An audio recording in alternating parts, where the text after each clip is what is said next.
ये नीलेश्वर महादेव मंदिर के नाम से प्राचीन सिद्धपीठ।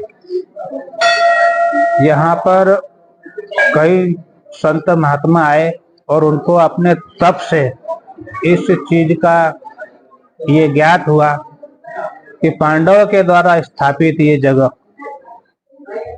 और वहालपुरी महाराज ने यहाँ कई वर्षों तक साधना करी और उनके साधना में इतनी शक्ति थी कि दातन की चीरी से उन्होंने एक नया लीमड़े का झाड़ खड़ा कर दिया जो 600 वर्ष जूना है।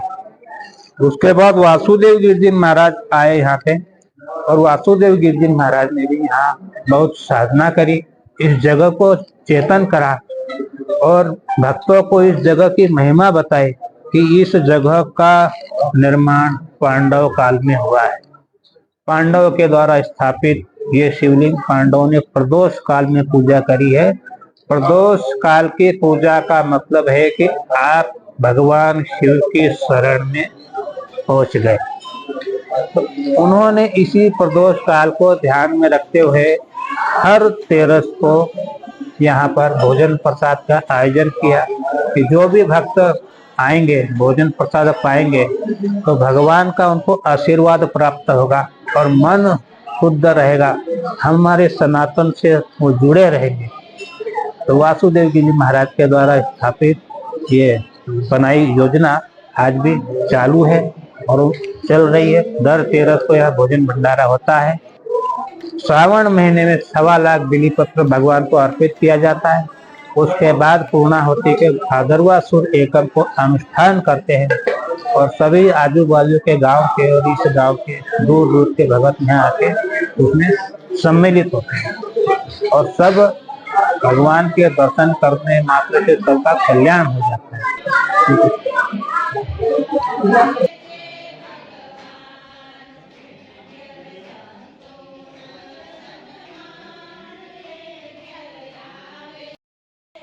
નાગરપુરા ગામની અંદર સ્વયંભૂ હજારો જૂના 3 શિવલિંગ પ્રગટ થયેલા છે।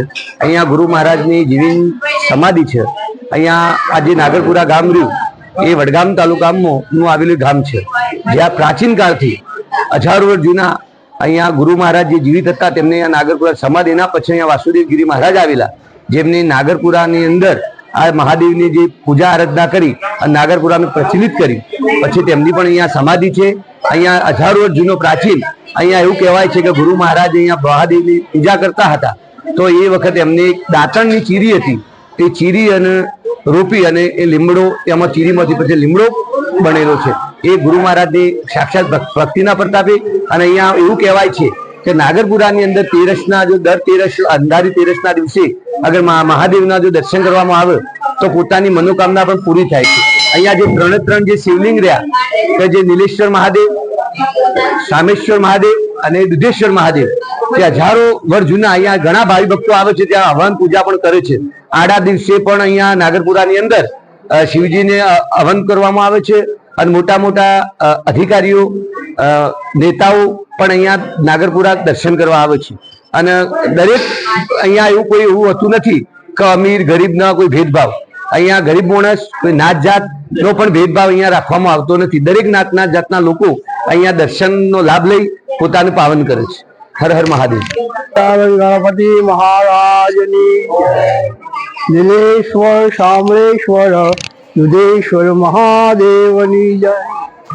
આ અત્રે મહાશિવરાત્રિના દિન નિમિત્તે નાગરપુરા ગામ વડગામ તાલુકાનું છે, બનાસકાંઠા જિલ્લો છે। અહીંનો સરસ્વતી નદીના કિનારે જૂનું અને પ્રાચીન શિવ મંદિર આવેલું છે। આ શિવ મંદિરમાં પાંડવોના સમયથી એવું કહેવામાં આવે છે ત્યારથી એમ કે 3 મહાદેવોની સ્થાપના પાંડવોના હસ્તે કરવામાં આવેલી છે। નીલેશ્વર પ્રાચીન મંદિર અહીં આવેલું છે। પરમ પૂજ્ય ગુરુ મહારાજ સ્વામી વાસુદેવગીરી અહીંયા તપસ્યા કરી છે। એમના અહીંયા ગુરુદેવ સાનિધ્યમાં એક લીમડાનું દાંતણ તરીકે મૂકવા છતાં એ મોટું વટવૃક્ષ સમાન બન્યું છે। ખરેખર એક ભાગ્યશાળીઓને આ દર્શન કરવા લાયક જગ્યા છે। ભાગ્યશાળીઓ એને જ આ દર્શનની પ્રાપ્તિ થાય છે।